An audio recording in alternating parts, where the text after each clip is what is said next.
All right, good morning, everybody. Peter Marzano back with another album review. This will be the fourth album I take a look at, and certainly the most recent one that I will be reviewing in honor of the opener to the Saturation trilogy, turning a year old this week as it was released on June 9th of last year. Decided to take a look at what this album has done for the group, as they, of course, released two other albums after this, with this being the opener to that trilogy. There's certainly a lot to unpack with this album. I think it has a great degree of influence within it, and certainly has gotten the group to a large degree of success since then, with each of the albums that they have released after this being more successful, at least commercially, than the last one. But I certainly think that it was this record that set the stage for all of that. And this group has a lot of things to bring to the table. They're extremely unique. They were founded on the internet on a Kanye West fan forum.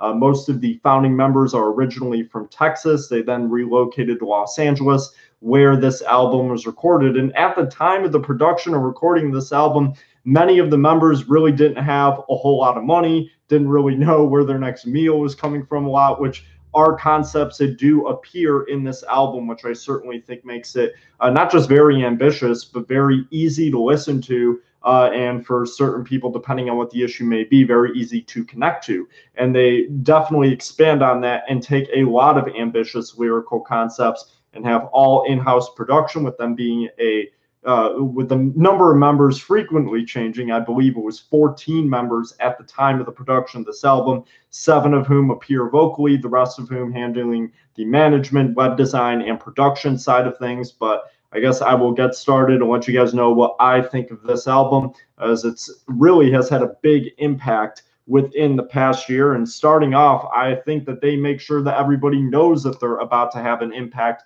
on the music industry. And that starts off with the track Heat, which I think even after the other two albums being released in this trilogy remains one of their strongest songs that they have come out with. It's this incredibly aggressive and brash opener with this distorted and loud bass line that repeats throughout the track, which I love. And it's this just very aggressive track talking about police brutality and some race issues. And Amir Van, who has been kicked out of the group since then. I can make a whole nother video talking about the issues with that and where the group has to go from there, with some very serious allegations being put onto him, and with him also being on the cover of all 3 of these albums. But I'm not going to talk about that in this video, as I just want to review the album. But in this particular song, he really opens it up with a lot of this aggression and energy that makes you want to listen to more. It's instantly engaging. I can't really personally think of many other opening tracks to albums, rap albums specifically, that captivate your attention like this one.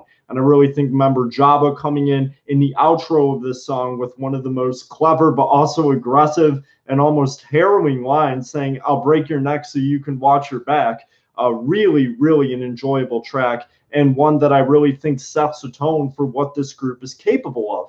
And what I think is even more incredible is that the track after this is much more toned down, much more catchier, and one that is more likely to gain popularity with other people, that being Gold, which has this amazing kind of stripped down production, has seemingly turned into the group's anthem since then. And I personally really love the track. It's a very catchy chorus handled by the main member of Brockhampton, that being Kevin Abstract, who does handle most of the hooks on the songs throughout this album, many of which are incredibly catchy, and just like the aforementioned track, make you want to listen to it more. Don McLennan's verse, which is the 4th verse in that track, is certainly a highlight, where he really is able to bring out his flow as a big feature to what makes him a big contributing member of this group. And what I think is most remarkable about this track is how much of a turn it is from Heat, that you were maybe expecting more of this hardcore alternative hip-hop sound, but instead you get this psychedelic and electronic flavor in the next track that has since become one of the group's most popular tracks. So right away after the first 2 tracks, especially on my first listen, and after listening to this album more and more, I have found more things to enjoy about each of the tracks on here. But just within those first 2, they display the amount of versatility that they have moving forward for the rest of the album, which I find to be incredibly cohesive and complete. This then goes into the song Star, which has this very aggressive trap influence beat, and is named Star for its numerous pop culture references that are throughout the song. And I think each rapper that is featured within this song has impeccable flow in all of their verses. It opens up with Don McLennan having a very strong verse. Amir Van also has a very good verse in this one. This is the first time we hear Kevin Abstract rap. And with this heavy electronic and trap influence in the beats, one of the shorter tracks on the album. And it also contains the first lyrical references in the group's mainstream history to Kevin Abstract's sexuality, which I think really is important in the context of listening to the music that this group makes in general, is that is a big barrier to knock down when considering rap music, that to have a group like this that is headlined by somebody that is a poster child for intersectionality, essentially being Black and gay and talking about the experiences that go along with that identity, and to be very open and transparent about the sexuality in rap music, which is something that I really don't think has been done many times before. And I think the track is incredibly easy to listen to. It's probably the catchiest song on the album up to that point, and once again begins to continue to display the versatility that this group has, not just in subject matter, but especially in production at this point. That goes into the song Boys, which was another one of the tracks that was released before the album's release. And this kind of talks about Brockhampton's identity as a boy band, which is something that is at odds with the conventional definition of what a boy band is a lot of the time, with how diverse they are. Of course, they're making rap music. There's a gay member leading it. So those are all things that I think the general public isn't really used to seeing. And this track really confronts a lot of those themes head on. I think Matt Champion and Don McLennan have outstanding verses in this track. And this is one of those songs that I enjoyed more after each time that I listened to it. And I think that it establishes their persona as a group very firmly. It's extremely catchy, especially with the transitioning and ending bridge from Merlin. If it's the first feature of auto-tune throughout the album on Don McLennan's verse, which I think just fits very well with the production of the song. And it also touches on some mental health issues and, of course, the boy band label that they give themselves. And I think it's also the first peak that you have in the album of where they're starting to take on these bigger issues more at length. The song after that, Tupac, is essentially an interlude. It's very piano heavy, and it shows the first real change of pace, is that even though you saw some musical versatility up to that point, they were all very upbeat songs. Tupac is the first song that kind of takes a different flavor in that regard. And then there's also 3 skits on the album, the first of which follows Tupac, which kind of slows the album down, and you think that maybe they don't have a whole lot to offer for the rest of the album, but that is probably the wrongest thought I could have had when I listened to it for the first time, as it goes into the track Fake, which I think is arguably the album's catchiest song. It has a heavy use of auto-tune, which I find pretty cool because it's a play on the title of the song and what a lot of their contemporaries in the music industry are doing. And which I find to just be really impressive and awesome, because it's taking on a good lyrical subject matter, almost kind of similar to Star, but more so talking about themselves, obviously. Here, there's an outstanding hook delivered from Kevin Abstract. I think Amir Van and Don McLennan's verses really shine in this song, both of which are heavily auto-tuned, and it just fits so well with the production to this song, which is incredibly catchy. It has this very engaging bass line that it starts off with, and then you know that what they're bringing on this album is here to stay. The song after that, Bank, is the first one that details the group's move from Texas to Los Angeles, which is a theme that is touched on a lot in the second half of the album. And it has very laid-back production. It's one of the more minimalistic songs on the album. There's a really nice, soft, repeating vocal sample, and I think all the verses are handled incredibly well. And it's so weird because I feel like a track like this would be a true standout on another album, and I love the track, but it's like on this album,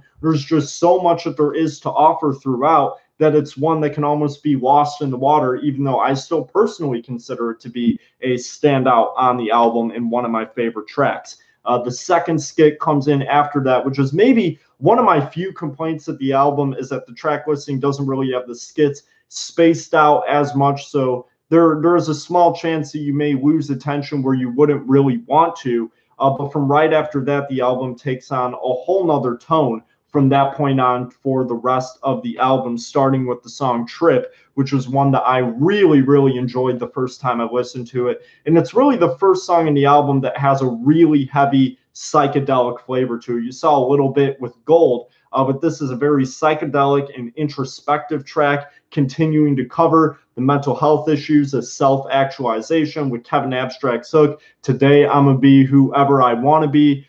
Very catchy throughout. There's a really nice verse from Amir Van as well, and it has a beautiful and fitting outro from Jabba, who is really mostly featured in the outros of these songs, but just fits so well on each track that he contributes to.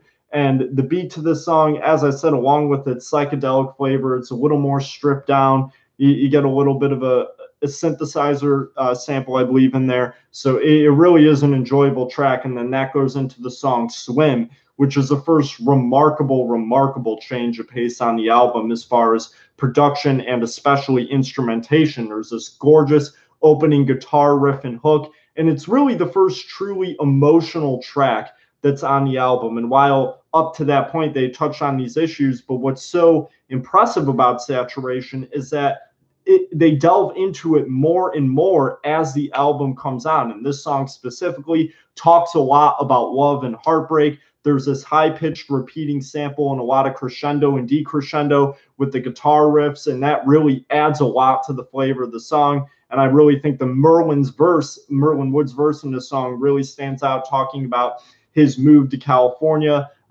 his relationship with his love life and subjects such as that. And that's something that really starts to continue for the rest of the album, are the members talking about their love lives and relationships a bit more. The song after that, Bump, has this wonderful back and forth transition between the slow melodic chorus from Kevin Abstract and these aggressive, hard-hitting verses from Amir and Don. And then there's this line that says, when this ends, at least I'll have a reason to live, that repeats throughout the end of the song. And that's just incredibly emotional, and it kind of picks up where Trip and Swim were starting that precedent on. And I really love the flavor that the second half of the album is taking at this point, especially because at the beginning, when you hear Heat and Gold and Star and Boys, it's just so much confidence, so much aggression. And then they show you this another side to them that exists, that not only are they just as competent with making music like that, but they're talking about real life issues that they're not just depicting. This is what they were really going through at this period of time, trying to make an album that would really hit hard and put themselves on the map, which I think a year later is safe to say that they did. The song after that, Cash, has this ominous guitar melody, probably the most psychedelic track that appears on the album. And what I really like about this song is that there's these really short verses, many of which are just 4 bars on crime, racism, drugs, homophobia. They cover so many social issues that are so deep, and just a few lines really kind of penetrate into your head, and we're like, wow, like this is really profound. The chorus is ironic for that matter, as they're talking about, all the money that they're making, big bands, rubber bands, is repeated throughout the chorus. I think Kevin Abstract's 4 bars hit particularly hard in the song. And there's another gorgeous outro from Joba, who every time he appears, as I was mentioning earlier with the outro that he had on Trip, he has another great outro on Gold. And then, of course, the really aggressive one that he had on Heat. And up to that point, and I think throughout the album, he shines on essentially every appearance that he has. The song after that would be Milk, which I think is, in general, one of their most impressive songs that they've released. I will review, obviously, the next 2 Saturation albums at some point, but Milk comes after the third and final skit of the album, and this song is just really, really something that I really enjoy, and I really think that, especially in retrospect, looking at the other songs and a lot of what they've covered on the album since, which of course wasn't really relevant when this album came out. I think that this is one of the group's deeper tracks in general, and that each verse is covering these different aspects of self-reflection, the changes that they experienced in life after moving. And it's incredibly emotional, and probably the most emotional track on the album, really highlighted by Kevin Abstract's hook. And Don McLennan's outro is so emotional. I actually cried the first time I heard the song, which is mostly spoken word, and he's talking about everything that he went through with moving, and everything that he's going through mentally at the time. And these are things that just don't really appear in hip hop music a whole lot. And I'm not going to act like it's something that's completely unprecedented, because there have been artists specifically within the last 10 years that have released a lot of socially conscious rap music that starts to delve into these issues. But this is on a real new level, talking about real mental health issues on this. And of course, Kevin Abstract talking about his sexuality at numerous points on this album. And I think this song really is truly a display of the group's versatility. The production is also beautiful. It's pretty similar to what they have on Bumpin' Cash, with kind of these ominous guitar lines. There's this arpeggio that repeats throughout the song, which I really enjoy. And I think it really sets a tone quite well for the last couple of tracks on the album. That's followed by Face, which is another song that I really enjoy, and I think maybe displays the versatility building off of Milk more than any other track on the album. It's this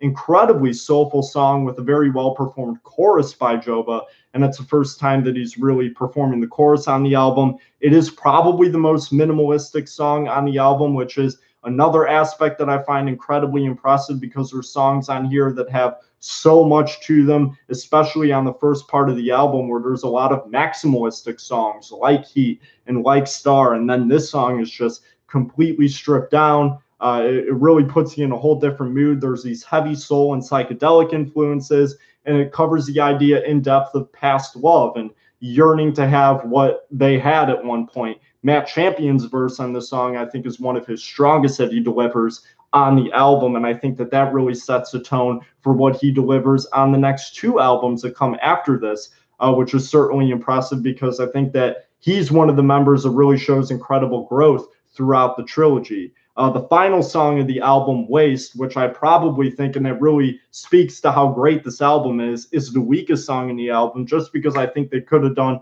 a bit more with it, because it's this beautiful guitar ballad featuring Bareface, who since then pretty much only appears on the final track of the albums. It really caps off the slower paced second half of the album well. There's this gorgeous instrumentation throughout. My only complaint with the track is that I feel like there could have been a lot more done with it lyrically, especially with how emotionally provoking songs like Milk and Face were. But the harmonization throughout the song is really amazing. It's only around 2.5 minutes long, and it closes the album really just showing the amount of versatility that this group displayed throughout. And while I certainly think that they have continued to experiment and reach new lengths with the albums that they have released since, this really set the tone, not just for the group, but to really make this album something that can really stand the test of time as time goes on. And while it's only been a year since its release, I really think that you'll start to see more and more rap artists and artists in general kind of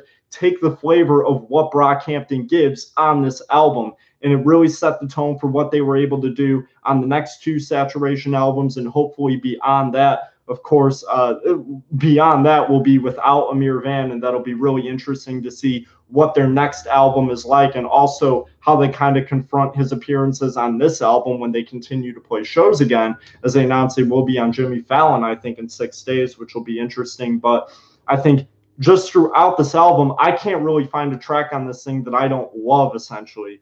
Every track has different things to love about it. I think every time you listen to it, you learn and appreciate more things about what's going on in these songs. And they cover so many issues that you're just not used to hearing about in rap. And they do it from different individual perspectives. And, you know, in an era to where rap groups just aren't really a thing anymore, for them to have this level of size, to have 7 guys that are repeatedly going in on tracks and giving you these different viewpoints and perspectives, and to be able to do it this effectively on pretty much every song is just so incredibly impressive.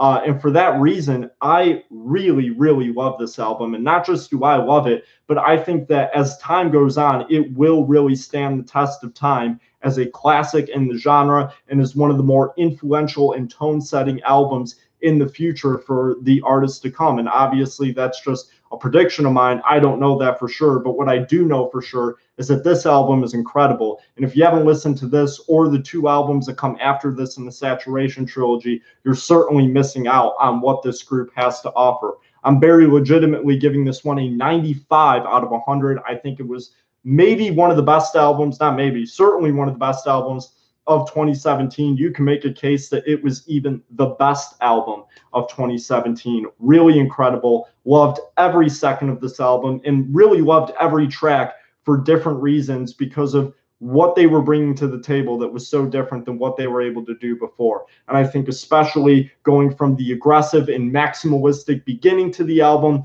and then transitioning into this emotional, introspective, psychedelic second half of the album, they don't miss a beat at all. So yeah, that's pretty much where I'm at on this, a 95 out of 100 for Saturation by Brockhampton. Thank you everybody for tuning in. Should be back with some more album reviews soon, but yeah, thank you everybody for tuning in and listening, and we'll see you later.